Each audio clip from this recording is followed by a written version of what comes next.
Hello बच्चों, अपन पढ़ रहे थे पीरियोडिक टेबल और पीरियोडिक टेबल में आज एक इम्पोर्टेंट टॉपिक के ऊपर डिस्कस करने जा रहे हैं। वो है आपका आयनाइजेशन एनर्जी या आयनाइजेशन पोटेंशियल। इसको अपन क्या बोलते हैं?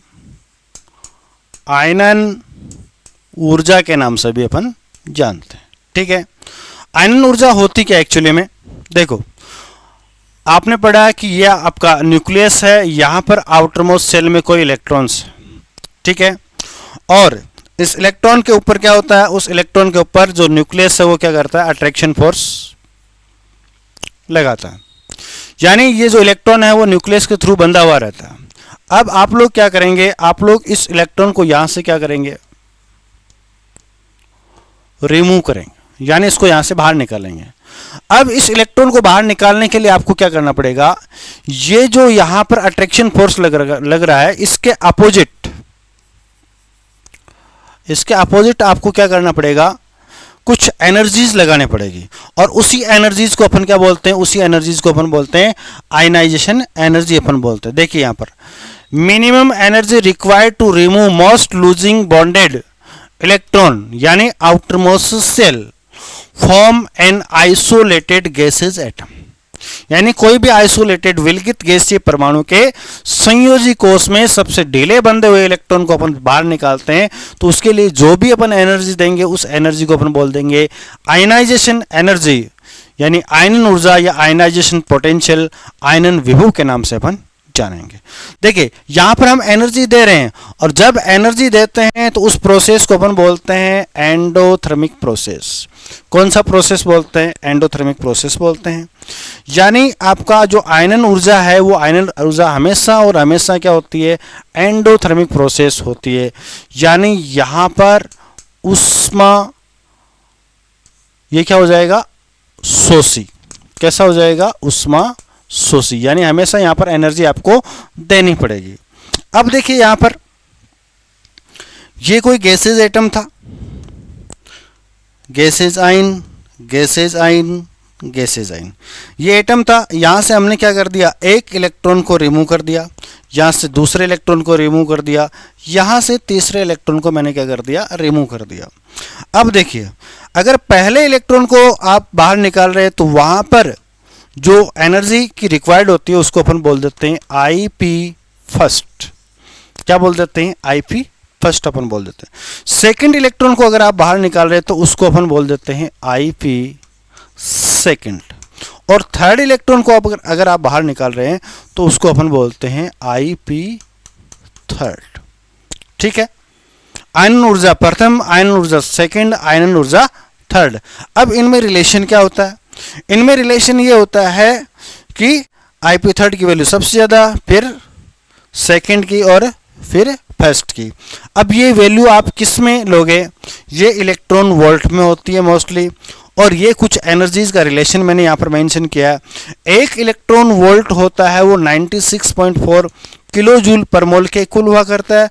यही 23.06 किलो कैलोरी पर मोल के इक्वल हुआ करता है।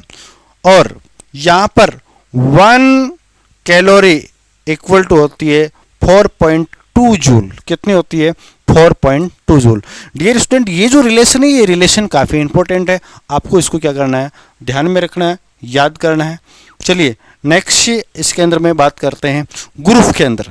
किसी ग्रुप के रेस्पेक्टिव अपन बात करते हैं। ग्रुप में जो आयनाइजेशन एनर्जी है या आयनाइजेशन पोटेंशियल है, आयनन ऊर्जा है, उसमें क्या हुआ करता है? देखो, पॉजिटिव चार्ज अगर बढ़ेगा तो इसकी वैल्यू बढ़ेगी, नेगेटिव चार्ज बढ़ेगा तो इसकी वैल्यू घट जाएगी। कहीं पर जेड इफेक्ट की वैल्यू बढ़ रही है, कहीं पर जेड इफेक्ट की वैल्यू बढ़ रही है, तो ऐसी सिचुएशन में भी वहां पर क्या हो जाएगा? आईपी की वैल्यू क्या हो जाएगी? बढ़ जाएगी। इसके अलावा आप ये भी ले सकते हो 1 साइज। ठीक है, साइज कहीं पर बढ़ रही है तो आपकी आईपी की वैल्यू क्या हो जाएगी? डिक्रीज हो जाएगी। चलिए अपन कुछ एग्जांपल्स लेते हैं, उन एग्जांपल्स के थ्रू इनको क्लियर करते हैं। देखो, सबसे पहले मैंने लिया है नोबल गैसेज का। हेमा, नीलम, आरती, किरण जी सिनेमा की रानियां। अगर मैं इनकी बात करूं तो ये क्या हो गया, एक ग्रुप की बात हो रही है। अपन ऊपर से नीचे जा रहे हैं और ऊपर से नीचे जाते हैं तो साइज हमारी क्या होती है, इंक्रीज। साइज इंक्रीज हो गई तो आईपी क्या हो जाएगी, डिक्रीज हो जाएगी। ठीक है, तो देखो इसकी साइज क्या होती है, लार्जेस्ट, तो इसकी आईपी वैल्यू क्या हो जाएगी, लोवेस्ट। तो ये आपका क्या हो गया, ऑर्डर आ गया। नेक्स्ट अपन बात करते हैं बेरिलियम, मैग्नीशियम, कैल्शियम, स्ट्रोंशियम। इसमें भी सेम यही रहने वाला है। ऊपर से नीचे जा रहे हो तो आईपी की वैल्यू यहाँ पर घट जाएगी। ठीक है, नेक्स्ट नेपाल, पाकिस्तान, ऑस्ट्रेलिया सब बेईमान, इसमें भी यही आने वाला है। अब देखिए यहाँ पर, इसमें देखिए कहो सीता जी सुनो प्रभु जी, यहाँ पर कुछ चेंजेस हो रहा है। यहाँ पर क्या हो रहा है, कुछ चेंजेस हो रहा है। देखो मैंने स्टार लगा रखा है, मतलब ये इंपॉर्टेंट है। यहाँ पर ऐसा क्यों हुआ, ऐसा इसलिए हुआ कि यहाँ पर लेंथेनाइड कॉन्ट्रैक्शन के कारण, लेंथेनाइड संकुचन के कारण, है ना, पिछले लेक्चर में अपन डिस्कस किया था, लेंथेनाइड संकुचन के कारण क्या होता है, पीबी की साइज क्या हो जाती है, डिक्रीज हो जाती है। साइज डिक्रीज होने से आईपी की वैल्यू क्या हो जाएगी, बढ़ जाएगी। ठीक है, ये भी काफी इंपॉर्टेंट है। यहाँ पर देखो ये वाला, ये तो सबसे ज़्यादा इंपॉर्टेंट है। इसको देखो, या तो ऐसे याद कर लो या फिर मैं आपको एक तरीका बताता हूँ। आप W भाई साहब को जानते हैं, ठीक है, ये W एकदम W आराम से बैठा। हमने क्या किया, इस W के थोड़ा सा धक्का मारा। ठीक है, धक्का मारते बेचारा W हो गया ऐसे। चलिए W ऐसे हो गया तो क्या हुआ, अब यहाँ पर आपको करना क्या, यहाँ पर आपको करना है बैंगन, आलू, गाजर इन थैला। अब ये यहां से आप फर्स्ट आईपी की वैल्यू देख सकते हो। सबसे ज्यादा किसकी है, इसकी। उसके बाद में यहां पर देखो किसकी हो जाएगी, इसकी। उसके बाद में इसकी, और उसके बाद में इसकी, और उसके बाद में इसकी। तो आप इसको देख लेना, W वाली ट्रिक से इसको क्या कर लेना, याद कर लेना। ठीक है, इसमें ऐसा क्यों हो रहा है, इसमें कई रीजन है। इसमें आपका लेंथेनाइड संकुचन भी है, इसमें आपका संक्रमण संकुचन भी है। दोनों यहाँ पर इसके ऊपर क्या करते हैं, इफेक्ट डालते हैं। बट ये ऑर्डर है, ये ऑर्डर काफी इंपॉर्टेंट है। ये ऑर्डर आपका क्या है, काफी इंपॉर्टेंट है। चलिए आगे देखते हैं। देखिए ionization potential increase with size remains same or almost same due to lengthenide transition या contraction। ठीक है, यहां पर ये जो आयनाइजेशन एनर्जी इंक्रीज हो रही है, इसका रीजन मैंने दिया है कि यहां पर साइज या तो क्या हो जाती है, ऑलमोस्ट सेम हो जाती है, या साइज क्या हो जाती है, डिक्रीज हो जाती है, जिसका कारण क्या आपका लेंथेनाइड कॉन्ट्रैक्शन है। ठीक है, चलिए सबसे पहले डी ब्लॉक की अपन बात करते हैं, है ना। डी ब्लॉक के अंदर देखो, यहां पर ध्यान से देखिए, इसके अंदर सबसे पहले ये देखिए, फिर ये देखिए, इसी का वर्जन ये है। ये क्या है, 3D, 4D और 5D। आपको पता है टॉप टू बॉटम जाते हैं तो क्या होता है, साइज डिक्रीज होती है, साइज इंक्रीज होती है। साइज अगर इंक्रीज हो रही है तो आपकी आईपी क्या हो जाएगी, डिक्रीज हो जाएगी। तो आईपी सबसे ज्यादा किसकी होनी चाहिए भैया, आईपी यहां पर सबसे ज्यादा होनी चाहिए 3D की। बात सही है, 3D की है, लेकिन 4D और 5D के बीच में यहां पर आईपी की वैल्यू कुछ इस तरीके से हो जाएगी। इसका रीजन भी हमारा क्या है, लेंथेनाइड कॉन्ट्रैक्शन ही है, लेंथेनाइड संकुचन ही है। या तो इनको इस तरीके से अरेंज करो, या फिर इन सभी को अपन अरेंज करेंगे तो सबसे ज्यादा किसकी हो जाएगी, 5D की। उसके बाद में किसकी हो जाएगी, 3D की, और उसके बाद में किसकी हो जाएगी, 4D। क्लियर। अब ये जो फंडा है वो यहां पर एप्लीकेबल नहीं है। आपका ग्रुप नंबर 4, 5, 6, 10 इनके अंदर क्या होता है, इनके अंदर 3D, 4D और 5D यानी टॉप टू बॉटम जाएंगे। तो यहां पर क्या होने वाला है, यहां पर आईपी की वैल्यू क्या होने वाली है, इंक्रीज होने वाली है। इसके पीछे रीजन क्या है, इसके पीछे है मेटेलिक बॉन्ड। ठीक है, मेटल मेटल के बीच में होने वाला इंटररिएक्शन फोर्स इसके अंदर में। चलिए कुछ इक्वेशंस को अपन करते हैं यहाँ पर। पहला इक्वेशन देखिए, निकिल, प्लेटिनम और पैलेडियम है, ठीक है, ये इन्हीं में से किसी ग्रुप में आएगा, तो ऑर्डर ये हो गया। फिर देखो, क्रोमियम, मोलिब्डेनम, टंगस्टन, इसमें भी इस तरीके से हो रहा है। अब देखिए ये काफ़ी इंपॉर्टेंट है, यहाँ पर मैं ये जो ले रहा हूँ इसके अंदर में, इसको देखिए, इसके अंदर में इसको थोड़ा सा ट्रिकली अपन कर लेते हैं। थोड़ा सा अपन क्या कर लेते हैं, ट्रिकली अपन इसको कर लेते हैं। ट्रिकली करेंगे,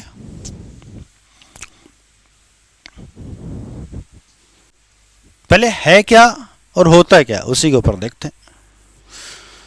जनरली अपन पढ़ते हैं साइंस टीचर विनीता करपलानी मन फे को नी क्यों जान जलाती हूँ, ये होता है। अब इसकी फर्स्ट आईपी को याद करने का एक तरीका मैंने बना रखा है। पहला, ये कौन है, ये हमारी ताई है, और ताई को कहां फेंकना है, कार के आगे फेंको। ताई को कार के आगे फेंको, तो यहां देखो, स्कैंडियम, वेनेडियम, क्रोमियम, ये हमारी ताई आ गई, ठीक है। फिर जो फेंकने वाले हैं उनको कुएं में फेंको। फेंकने वालों को कहां फेंक दो, कुएं में, तो कुएं में फेंक देंगे। यानी कॉपर और जिंक के बीच में देखो यहां पर क्या आ रहा है, यार, तो ये इनकी फर्स्ट आईपी होगी। फर्स्ट आईपी का ऑर्डर है। ट्रिक हमारी क्या है, ट्रिक हमारी ये है, ताई को कार के आगे फेंको और फेंकने वालों को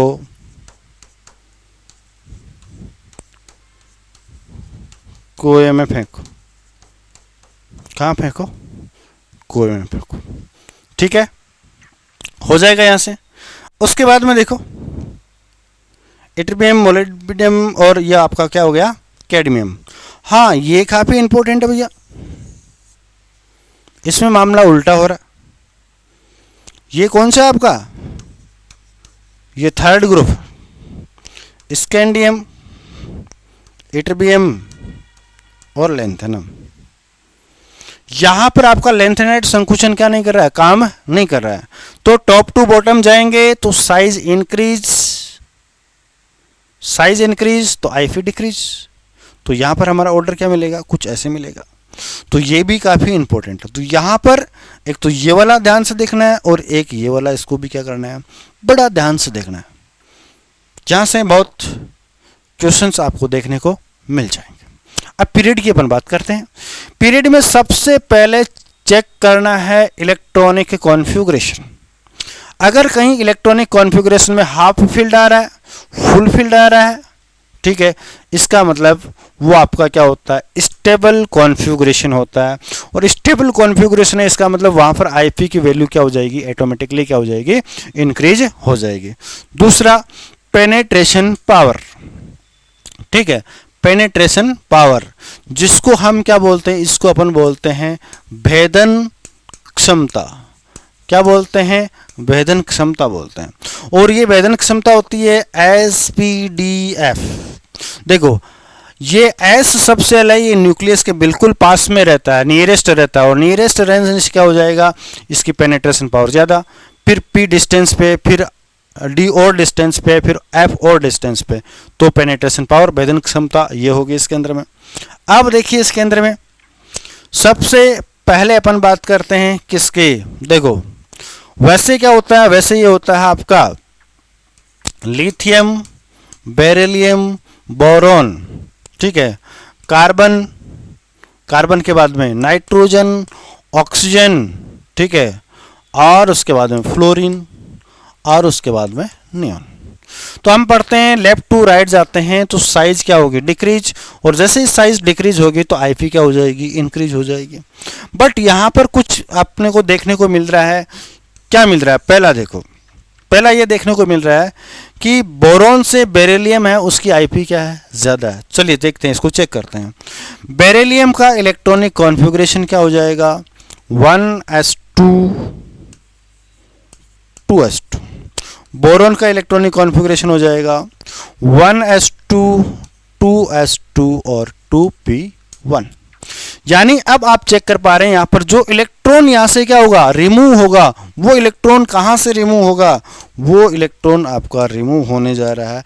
इसमें तो 2s से और इसमें कहाँ से हो रहा है, 2p में, यानी आउटर मोस्ट सेल तो सेकंड ही है, बट सब सेल यहाँ पर कौन सा है, S, और यहाँ पर कौन सा है, P। अभी अभी मैंने आपको बताया था पेनेट्रेशन पावर के अंदर कि S की पेनेट्रेशन पावर ज़्यादा है, तो S से जो इलेक्ट्रॉन अपन रिमूव करेंगे उसके लिए आपको एक्स्ट्रा एनर्जी यहाँ पर क्या करनी पड़ेगी, कंज्यूम करनी पड़ेगी। तो ये रीजन आपके समझ में आ गया। फिर आगे चलते हैं इसके अंदर में, यहाँ पर एक छोटा सा आपको चेंजेस देखने को मिल रहा है। ये चेंजेस क्यों हुआ, इसके पीछे रीजन क्या है, वो अपन देखते हैं। वो भी इसी के जो इलेक्ट्रॉनिक कॉन्फ़िगरेशन है उसी से आएगा। देखिए नाइट्रोजन का अगर इलेक्ट्रॉनिक कॉन्फ़िगरेशन देखो तो क्या हो जाएगा, 1s2 2s2 और 2p3। और ऑक्सीजन का इलेक्ट्रॉनिक कॉन्फ़िगरेशन देखो तो ये क्या हो जाएगा, 1s2 2s2 और 2p4। देखिए लास्ट में इलेक्ट्रॉन कहाँ से जा रहा है, वो देखो आप, लास्ट में इलेक्ट्रॉन यहाँ पर जा रहा है 2p3 से और यहाँ पर जा रहा है 2p4 से। अब देखो बेटा, जो p है, p सब सेल में मैक्सिमम इलेक्ट्रॉन कितने आते हैं, 6, और इसमें देखो मैक्सिमम इलेक्ट्रॉन कितने हैं, 3, यानी हाफ हुआ कि नहीं हुआ। यानी यहाँ पर ये क्या है, ये वाला यहाँ पर क्या हो गया, हाफ फील्ड, और हाफ फील्ड होने के कारण ये जो इलेक्ट्रॉनिक कॉन्फ़िगरेशन है, ये इलेक्ट्रॉनिक कॉन्फ़िगरेशन क्या हो गया, स्टेबल इलेक्ट्रॉनिक कॉन्फ़िगरेशन।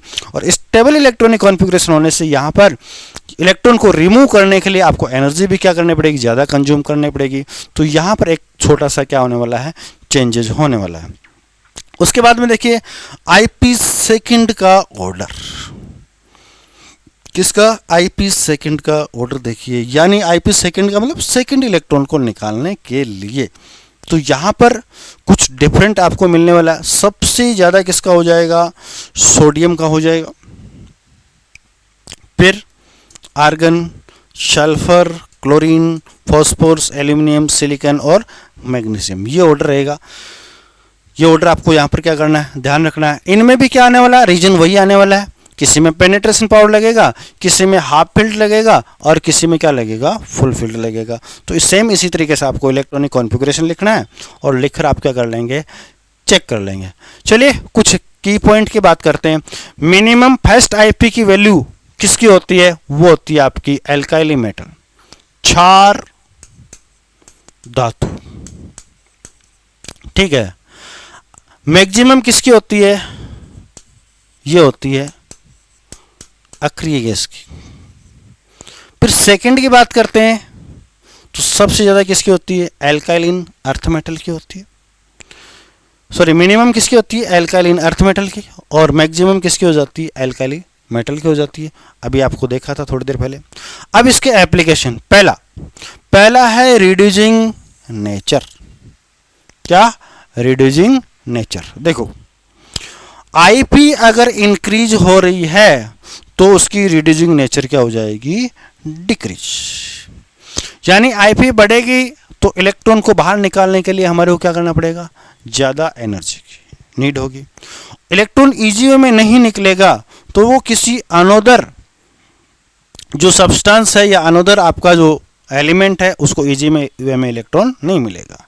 और इलेक्ट्रॉन को एक्सेप्ट करना क्या होता है, इलेक्ट्रॉन को एक्सेप्ट करना, इलेक्ट्रॉन को ग्रहण करना क्या होता है, वो होता है अपचयन, ठीक है। तो अपचयन कर नहीं पाएगा, यानी इसकी अपचय क्षमता वो क्या हो जाएगी, घट जाएगी, ठीक है।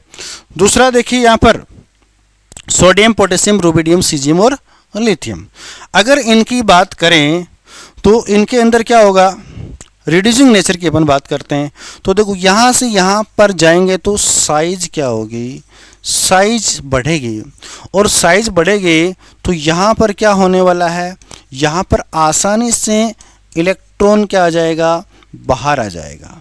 और जैसे ही बाहर इलेक्ट्रॉन आएगा तो वो इलेक्ट्रॉन आसानी से किसी दूसरे को मिल जाएगा, और आसानी से दूसरे को मिल जाएगा यानी आसानी उसका क्या क्या हो जाएगा, अपचयन हो जाएगा। बट यहाँ पर एक प्रॉब्लम है लिथियम की। भाई लिथियम आना यहाँ पर था और ये कहाँ पर आ गया, इधर आ गया, इधर आ गया। इसका रीजन क्या है, reducing nature of lithium is high due to high solvation energy. अभी अभी पिछले लेक्चर में मैंने बताया था पानी में छोटे वाला क्या हो जाता है, मोटा हो जाता है। ठीक है, तो देखो यहाँ पर लिथियम प्लस था गैसेज के अंदर, और जैसे ही ये लिथियम कहाँ पर गया, एक्वस कंडीशन में गया, तो यहां पर जो एनर्जी चेंज होती है उसको अपन बोलते हैं डेल्टा एच सॉल्वेशन एनर्जी। और इसकी ये सॉल्वेशन एनर्जी है, इस सॉल्वेशन एनर्जी की क्या होती है, वैल्यू हाईएस्ट होती है। क्या होती है, वैल्यू हाईएस्ट होती है। ठीक है, और ये वैल्यू हाईएस्ट होने के कारण लिथियम की रिड्यूसिंग नेचर बहुत ज़्यादा होती है। ये काफ़ी इंपॉर्टेंट पॉइंट है, इसको ध्यान रखना। कई बार आपसे स्टेटमेंट वाले जो क्वेश्चंस होते हैं उनमें यहाँ से पूछ लिया जाता है। नेक्स्ट अगर आप बात करें मेटेलिक कैरेक्टर की, तो देखो ऑन इंक्रीजिंग आईफी इंक्रीज होगी तो उसके मेटेलिक कैरेक्टर भी क्या होंगे, डिक्रीज, और नॉन मेटेलिक कैरेक्टर क्या हो जाएंगे, इंक्रीज हो जाएंगे। अब देखिए यहाँ पर अपन देखते हैं top to bottom, size increase, IE decrease. Size क्या हो रही है, इंक्रीज, है ना, तो आईफी डिक्रीज हो गए तो मेटेलिक कैरेक्टर क्या हो जाएंगे, इंक्रीज। सो सबसे ज़्यादा मेटेलिक कैरेक्टर सीजियम में, फिर इसके अंदर में। अब आप सोच रहे हैं कि यार ये लिथियम यहाँ पर इधर कैसे आ गया, हाँ वो उसकी विलीन प्रावस्था की बात थी। यहाँ पर गैसेज स्टेट की बात कर रहे हैं। गैसेज स्टेट में सबसे ज़्यादा इलेक्ट्रॉन लूज करने की टेंडेंसी किसकी होगी, सीजियम की होगी। ठीक है, फिर अपन स्टेबिलिटी ऑफ ऑक्सीडेशन स्टेट, तो यहाँ पर दो कॉन्सेप्ट अपन यूज में लेंगे, पहला ये, दूसरा ये। अगर दो कंटिन्यूसली लगातार, यानी पहली दूसरी या दूसरी तीसरी या तीसरी चौथी, है ना,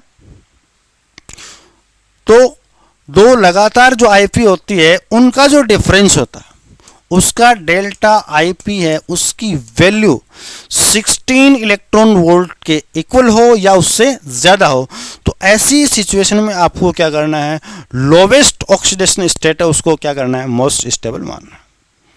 ठीक है, जैसे यहाँ पर अपन देखें तो यहाँ पर इन दोनों का डिफरेंस 42 के आसपास आता है।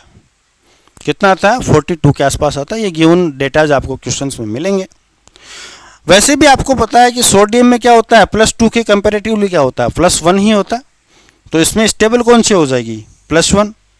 यहां पर अपन देखते हैं इसके अंदर में, हाँ आपके माइंड में आ गया कि मैग्नीशियम तो क्या बनाता है, +2 बनाता। बट ये क्यों बनाता है, इसके पीछे रीजन क्या, इसके पीछे रीजन है कि यहाँ पर फर्स्ट आईपी और सेकंड आईपी दोनों का जो डिफरेंस होता है वो 11 इलेक्ट्रॉन वोल्ट से क्या होता है, कम होता है। और यहाँ पर लगभग ये देखोगे प्रैक्टिकली तो ये 7.4 इलेक्ट्रॉन वोल्ट आता है।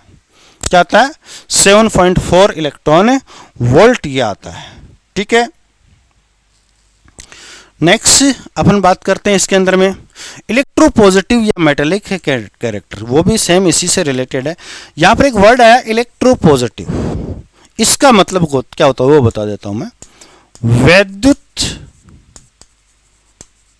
धनात्मक गुण, इसका मतलब ये होता है कि जैसे आपका सोडियम है, सोडियम के अंदर इलेक्ट्रॉन को लूज करके यहां से धनायन बनाने का जो गुण होता है, यानी किसी एटम का इलेक्ट्रॉन लूज करके कैटायन फॉर्म करने की जो टेंडेंसी होती है उसी को बोलते हैं इलेक्ट्रोपॉजिटिव प्रॉपर्टीज। और ये कौन करता है, ये मेटल करते हैं, उसको वो मेटेलिक कैरेक्टर भी हो गया। तो ये भी थोड़ी देर पहले अपन डिस्कस किया था। ठीक है, रिएक्टिविटी की अपन बात करते हैं, reactivity with water, reactivity with water. तो देखो, बेटा मांगे कन्या सुंदर बाप रोए, इसमें क्या हो रहा है भाई, इसमें आप कहाँ जा रहे हैं, ऊपर से नीचे जा रहे हैं।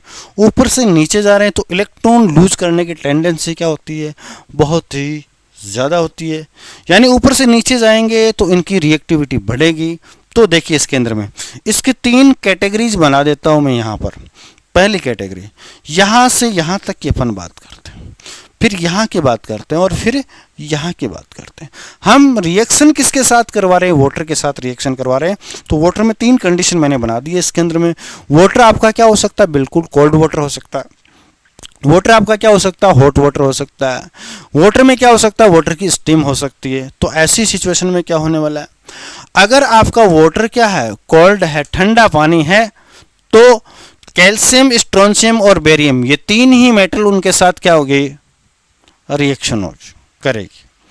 यानी ठंडे पानी में आपने किसको डाल दिया, मैग्नीशियम को डाल दिया, आपने बेरियम को डाल दिया, तो कुछ भी नहीं होने वाला, क्योंकि वो रिएक्ट है नहीं उसके रेस्पेक्टिव। ठीक है, अगर आपको वाटर कैसा, हॉट वाटर है, गर्म पानी है, तो मैग्नीशियम उसके क्या साथ क्या कर जाएगी, अभिक्रिया कर जाएगी। और यहाँ पर आपने उसकी क्या ले ली, स्टीम ले ले, यानी उसकी भाप ले ले, तो आपका बेरिलियम भी क्या हो जाएगा, वाटर के साथ क्या कर लेगा, रिएक्शन कर लेगा। ठीक है, तो ये इसमें हो गया। ये कॉन्सेप्ट भी काफ़ी इंपॉर्टेंट कॉन्सेप्ट है। आगे चलते हैं। देखिए भाई, determine the value of valency electron. भाई ये बड़ा टेढ़ा क्वेश्चन आता है। इसमें क्या होता है, इसमें क्वेश्चन के अंदर आपको आईपी की वैल्यू गिवन होगी, जैसे 200 हो गया, 300, 400, 500, 600, इस तरीके से कोई भी वैल्यू हो सकती है। गिवन वैल्यू आपको क्वेश्चन में मिलेगी। अब वो वैल्यू दी हुई है, उस डेटाबेस पे आपको ये बताना है कि उस गिवन एलिमेंट के आउटर मोस्ट सेल में कितने इलेक्ट्रॉन। क्या करें भाई, कैसे पता करें? तो इसका फंडा हमने बनाया। ये क्या है, ये आपकी IP first, IP second, IP third और आईपी फोर्थ। इनके गिवन डेटा मिलेंगे आपको, और उन डेटाज में आपको गेस करना है।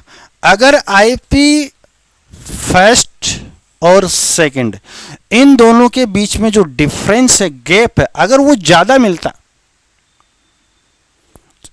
इन दो के कंपैरेटिवली, यानी आईपी थर्ड और आईपी फोर्थ के रेस्पेक्टिव, फर्स्ट और सेकंड के डेटा में आपको गैप ज्यादा मिल रहा है, इसका मतलब यह है कि उसके आउटर मोस्ट सेल में इलेक्ट्रॉन कितना, 1।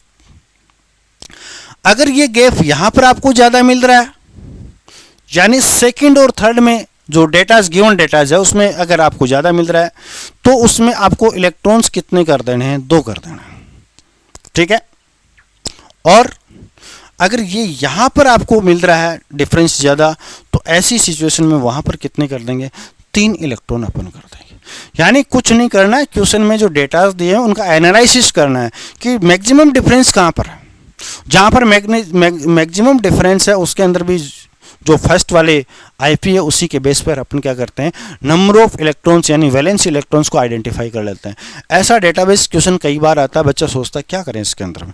इसका कोई फॉर्मूला नहीं है, कुछ नहीं है, आपको थोड़ा सा क्या करना है, अपने माइंड को क्या करना है, यूज करना है, और जो भी कॉमन सेंस है उसके हिसाब से अपन क्या कर देंगे, इसको कर देंगे इसके अंदर में। ठीक है, चलिए आपको मिल गया, सुपर, थैंक यू। आप जुड़े पावर ऑफ केमिस्ट्री से। हाँ, फर्स्ट बार जुड़े हैं तो आपको क्या करना है पता ही है आपको, चैनल को सब्सक्राइब करना है, वीडियो को लाइक करना है और शेयर करना है। मिलते हैं अगले लेक्चर में कुछ न्यू कॉन्सेप्ट के साथ, तब तक के लिए बेस्ट ऑफ गुड लक।